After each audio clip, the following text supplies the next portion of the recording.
Alors moi, je me méfie des essentialisations, ce qu'est un homme ou ce qu'est la femme ou l'homme. Je pense qu'il y a des hommes qui sont dans des positions très diverses et des femmes, et qu'il y a parfois plus de similitudes entre un homme et une femme qui sont nés sous les mêmes auspices, dans le même milieu, à la même époque, dans la même ère géographique, qu'entre deux femmes, que tout peut séparer sociologiquement. Voilà. Donc en ce moment, je trouve qu'il y a de plus en plus d'hommes qui sont ouvertement pro-féministes, d'autres qui sont encore très virilistes, de la même manière qu'il y a des femmes qui sont maintenant très féministes et d'autres qui sont très anti-féministes. C'est pour ça que c'est des catégories qui sont, je trouve, en train de se redéfinir, et je me méfie de tout ce qui les fige ou tout ce qui essentialise. Alors pour déconstruire, il faut d'abord comprendre comment c'est construit. Et c'est ce qui distingue la déconstruction de la destruction. Détruire, c'est taper dessus avec un marteau suffit. Déconstruire, c'est plus complexe. Ça implique qu'on comprenne déjà comment c'est construit, comment ça s'est emboîté. Donc ça, c'est la première étape, c'est comprendre comment c'est construit. La deuxième, évidemment, c'est par l'éducation. L'éducation des jeunes à être plus sensibles à la violence des injonctions prescrites par les stéréotypes sexués pour les deux sexes.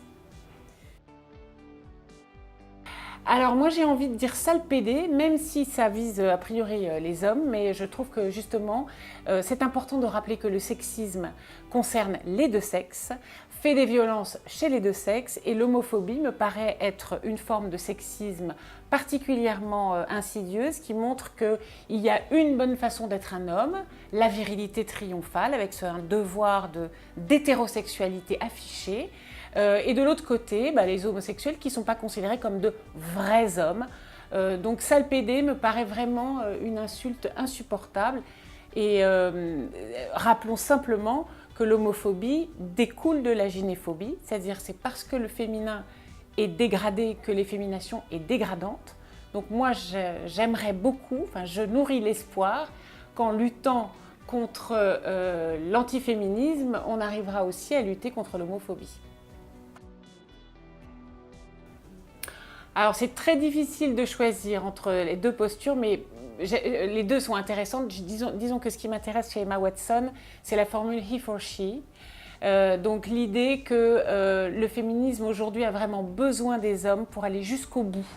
Et tout ce qui n'a pas été encore acquis, la perpétuation de certaines formes de discrimination, de violence et d'injustice, ça ne pourra s'effectuer qu'avec les hommes et pas contre eux.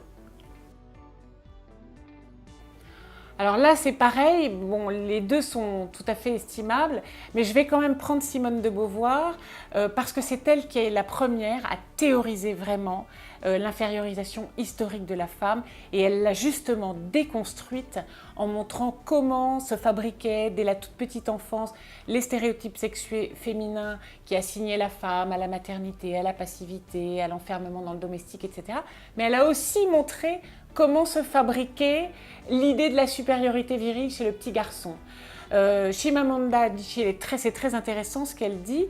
Je ne sais pas du tout pour la minorer, simplement elle reprend des choses qui sont certes importantes à redire, mais qui ont déjà été théorisées amplement et magistralement par le deuxième sexe.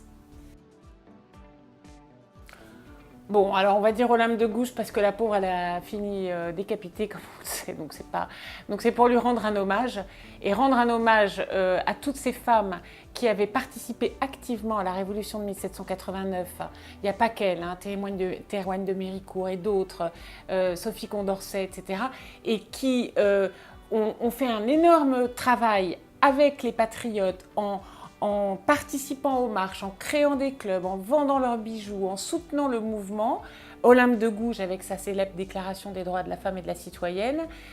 Et dès que la révolution a été effectuée, eh bien on leur a demandé de retourner à leur place naturelle, c'est-à-dire la cuisine, et on a décapité les plus téméraires d'entre elles, et notamment Olympe de Gouges.